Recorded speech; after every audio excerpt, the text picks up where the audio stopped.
Camminai attorno alla collina, ma la mia mente era troppo irrequieta per meditare.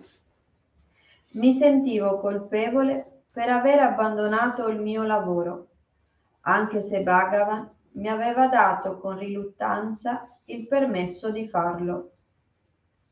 I miei sensi di colpa aumentarono enormemente quando ritornai all'ashram.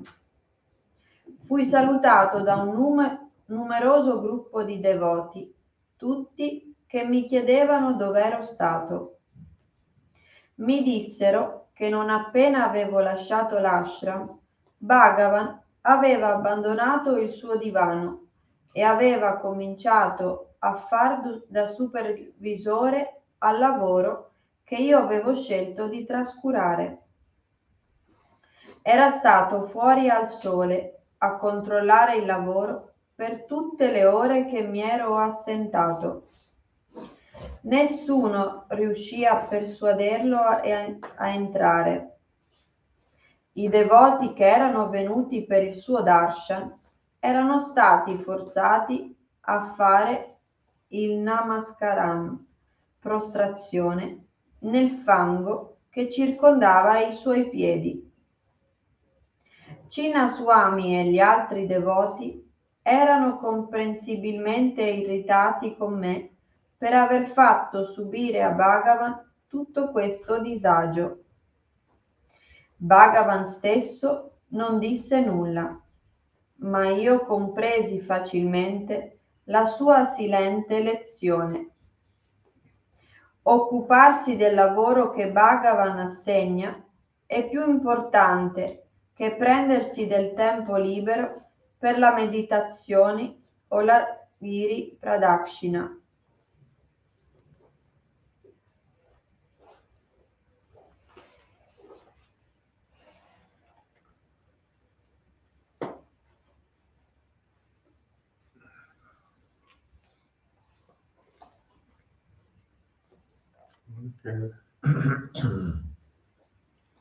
Cosa Roberto? Perché Bhagavan, qual è la lezione che Bhagavan ha voluto insegnare a Annamalai Swami?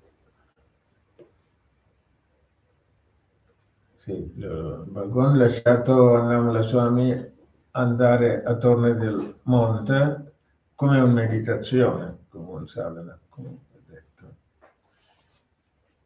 Invece Annamala Swami non è fatta la meditazione, concentrare neanche una buona coscienza, sembra irritata, sembra, non dico un senso di colpo, ma una come irrequietezza è stato, perché ha abbandonato il lavoro.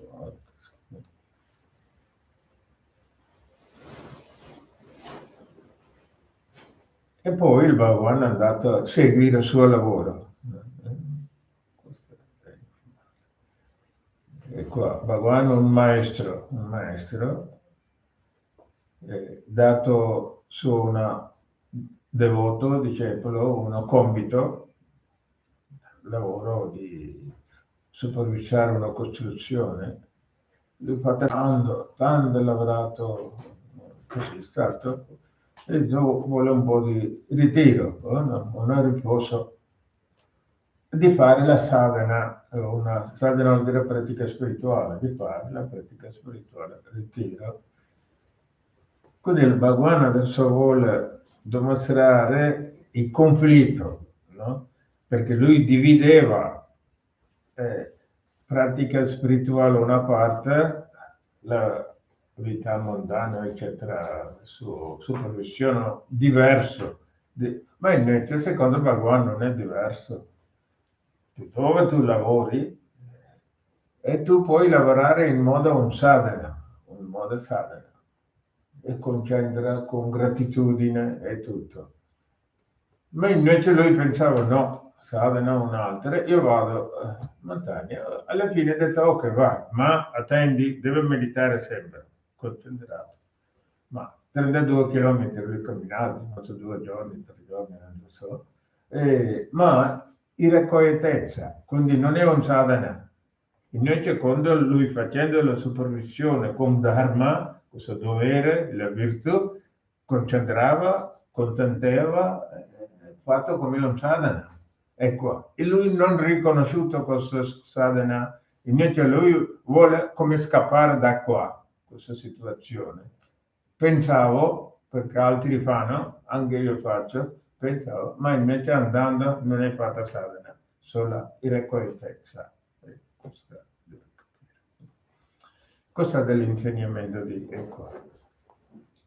E poi il resto si sostituisce, è così. Sempre qualcuno qua non c'è, anche io puoi fare la stessa cosa, ma io ho dato a te e devo praticare la sadhana, forse io non servo, e questo è... Okay. Capito questo concetto? Capito. E poi, qua noi dobbiamo capire la yoga, adesso nel campo del yoga abbiamo Hatha Yoga, Bhakti Yoga, Raja Yoga, Jnana Yoga, Karma Yoga ultimo. Queste 5 dita rappresentiamo 5 elementi: terra, acqua, fuoco, aria, lo spazio. Quindi Karma Yoga considerato come lo spazio. Lo spazio vuol dire come assoluto, il Dio, così, Karma Yoga. Invece Hatha Yoga come la terra, il corpo. Hatha Yoga facciamo per il corpo qualcosa solo. Invece Bhakti Yoga, canto del mantra, che facciamo come elemento dell'acqua, quindi il nostro sentimento, la nostra emozione trasformiamo come devozione. Raja Yoga concentriamo la mente. E quindi meditazione, eccetera, la praticare. Jnana Yoga è distacco, impariamo. Quindi serve la salute, con devozione, poi una buona concentrazione, arriva la saggezza. Jnana Yoga, distacco. No? Lascia venire, lascia andare. Sembra vai avanti, andando indietro, lascia passare, vai avanti, e così. Vedi come un barco va sull'acqua e cosa deve fare? L'acqua lascia passare, vai indietro, manda via e il barco va sempre avanti. Così. Alla fine vengono, quando abbiamo tutti questi 4 caratteri, alla fine Karma Yoga, riesce a fare Karma Yoga. Quindi lo facendo viceversa, lo facendo del Karma Yoga, tu arriverai al distacco, buona concentrazione, buona devozione, buon salute. Anche, che comprende la Karma Yoga anche. Qualunque lavora, anche la vita mondana, tu fai tuo lavoro, devo fare in modo Karma Yoga disinteressato. Perché disinteressato? Purificare proprio la mente, i sensi, anche la sua karma, la purificare. Karma Yoga deve fare per purificare. Ci sono tante cose per purificare. E cosa è la Bhagavan, questo maestro, vuole insegnare il valore del Karma Yoga. No? Anche tutti i maestri sempre parlavano del Karma Yoga, le vie più giusto, logico, tu ricevere piano piano il beneficio. Invece tante volte la meditazione cominciamo a progettare, pensare così tu spreca tempo. Vediamo. Si può fare, uno riesce a concentrare, avere una buona coscienza, sì, ma se tu non riesci a fare un Karma Yoga, tu non puoi concentrarti. Bene. Se avete domanda? Io ho una domanda, io faccio fatica, maestro, a capire come essere totalmente disinteressati con Karma Yoga, perché quando faccio Karma Yoga io mi sento già pagato, nel senso comunque c'è una parte di me che è interessata col senso di gioia e di pace che sto già apprendendo. Okay. Quindi come faccio a capire se sono totalmente disinteressato? Se aiuto un bambino, quella parte, non so, senza dare un'etichetta, non necessariamente l'ego, comunque c'è quella parte di me che dice sei stato bravo. Okay. Adesso sì, ho capito. Disinteressata riferisce al tuo piacere. io disinteressato mio piacere nel cosa lavoro. Anche tu puoi mangiando una pizza, puoi dire io facendo karma yoga, è un'azione, no? Ma qua c'è un piacere, eccetera, no? Quindi disinteressata nel piacere, disinteressato come diventare un eroe. Hai capito? No, numero uno, no, disinteressato. Disinteressato nel risultato, che il risultato venga a avere, disinteressato e anche avere. Cosa vuol dire disinteressato?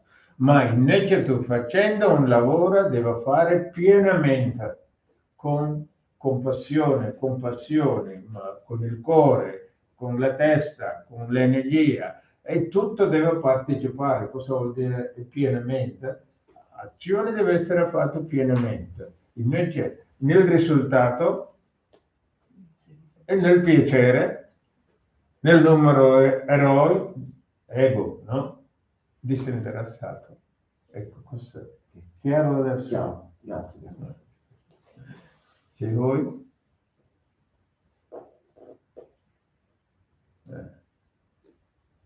Bene, se ascolta e domande vengono bene, se ascolta bene, invece se pensa altra parte...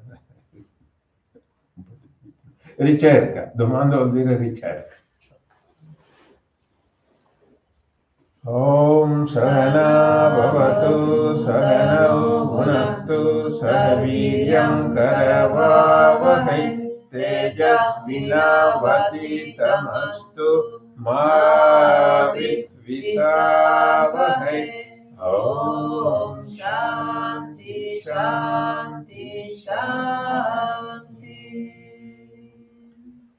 Budevi Budevam Bhojanam Prasadam. Il cielo, la terra, nostra benedizione, nostra nutrizione, nostra protezione. Curiamo e amiamo con la purezza, con la stabilità. Om Shanti Shanti Shanti. Ricordiamo i santenati, poi facciamo un saluto di beneficenza.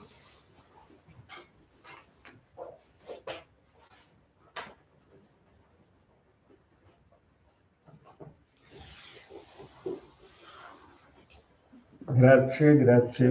Buona giornata per tutti. Buona giornata.